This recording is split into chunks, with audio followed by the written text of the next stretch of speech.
Nos auditeurs sur 2015, quels actifs privilégiés? On va essayer de répondre aussi avec cette question avec Thibaut François qui vient de nous rejoindre. Bonjour Thibaut.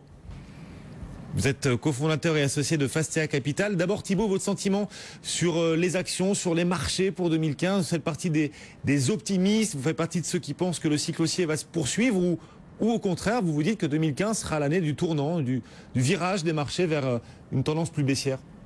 Écoutez, non, on est plutôt optimiste sur 2015. Alors, on n'est pas forcément aujourd'hui dans une tendance haussière. 2014, finalement, on a un atterrissage, on va dire, à plat des marchés financiers. Donc, plutôt une zone, on va dire, 2014 de consolidation. Et on pense qu'effectivement, 2015 sera beaucoup plus favorable sur les marchés actions tout au long de l'année, avec par contre une grande volatilité comme on l'a connu, je pense, sur la deuxième partie de l'année 2014.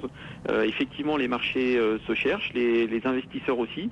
On a quand même pas mal d'événements ces dernières semaines qui sont venus troubler les marchés financiers, avec une forte chute du pétrole, avec un euro-dollar qui était beaucoup plus faible que les années précédentes. Donc un environnement qui a changé, mais en tout cas, je pense que la classe action, effectivement, sera positive sur la partie 2015. Sauf que tout le monde nous disait la même chose, tout le monde tenait ce discours il y a un an, et vous avez remarqué Thibaut que les marchés européens ont plutôt reculé, en tout cas ils n'ont pas progressé cette année. Effectivement, moi le premier, je pensais effectivement que les marchés actions allaient en profiter sur 2014. Donc effectivement une année, on va dire une année presque pour rien sur 2014. Les arguments 2015 sont à mon sens un peu plus importants pour une hausse pour l'année 2015, notamment la baisse du pétrole qui devrait redonner on va dire quelques marges de manœuvre aux entreprises européennes, mais aussi mondiales. Oui. Je pense aussi que les actions européennes devraient profiter d'un euro-dollar beaucoup plus favorable, en tout cas sur la première partie de 2015. Donc effectivement une année 2014 plutôt décevante sur la partie actions, en tout cas actions européennes. Les actions américaines ont encore progressé assez fortement.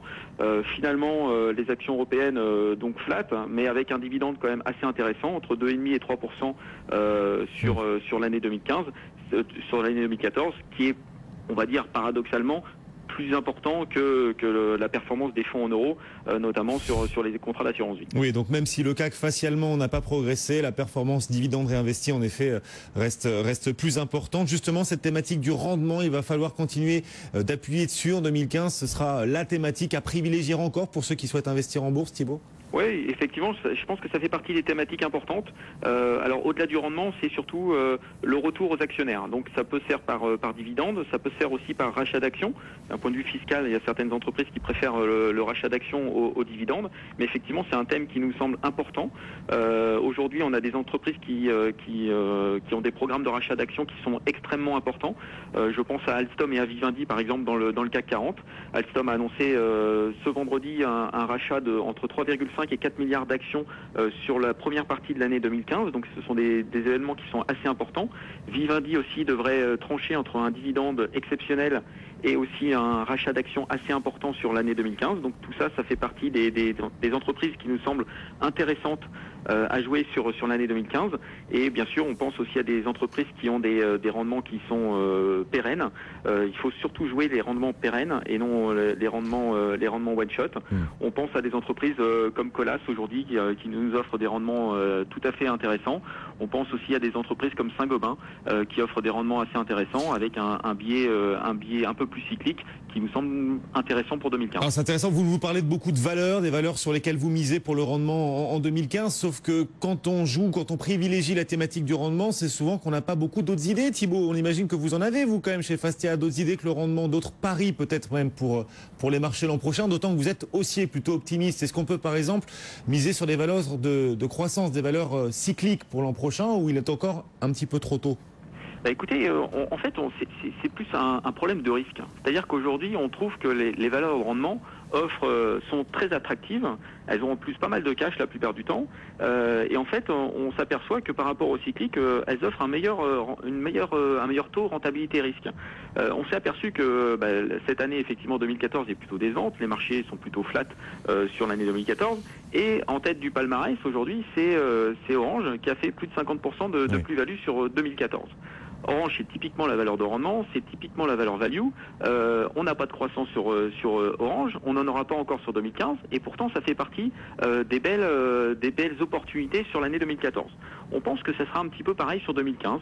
On pense qu'il y a des valeurs qui sont très value, très défensives, qui offrent des rendements très intéressants sur 2015, mais aussi au-delà, qui devraient nous permettre de surperformer les indices boursiers sur l'année 2015. Et donc, on ne va pas forcément chercher du risque et des cycliques sur l'année 2015. Alors, voilà. quelles sont ces entreprises, quels seront les oranges de l'année 2015 d'après vous? Bah écoutez, on a des entreprises qu'on aime beaucoup aujourd'hui. Par exemple, Steph. Steph, bon, c'est un petit peu plus petit. On n'est pas forcément dans les valeurs du CAC 40, mais en tout cas, c'est une société logistique dans le froid qui nous semble intéressant. En plus, on a eu le baril qui a pas mal baissé ces derniers temps. Steph devrait en profiter. Donc ça fait partie des valeurs qu'on aime bien sur. Comment ça s'écrit pour nos auditeurs? Comment s'écrit le nom de l'entreprise pour nos auditeurs? STEF. Bon. Steph, société familiale, donc qui est plutôt intéressante. On aime bien aussi des valeurs typiquement value qui ont fait de la croissance externe sur 2014. On aime bien Sopra notamment qui a racheté la société Steria. Typiquement, beaucoup de synergies à attendre sur 2015 et au-delà. On aime bien ce genre d'entreprise qui se paye sur des niveaux de valorisation assez faibles aujourd'hui et qui offre en plus un petit peu de rendement. On aime bien aussi des entreprises comme Atos. Atos a fait une belle croissance externe la semaine dernière. On pense que c'est une thématique qu'il faudra jouer aussi sur 2015. Surtout les croissances externes qui sont aux États-Unis. Steph, Sopra, Atos, voilà quelques idées. Merci beaucoup Thibaut depuis Fastea. Jean-Louis Cussac, vous êtes également en duplex avec nous depuis Perceval. Quelles sont, cette fois d'un point de vue technique, purement technique, les valeurs qui selon vous ont le meilleur potentiel pour 2015 ?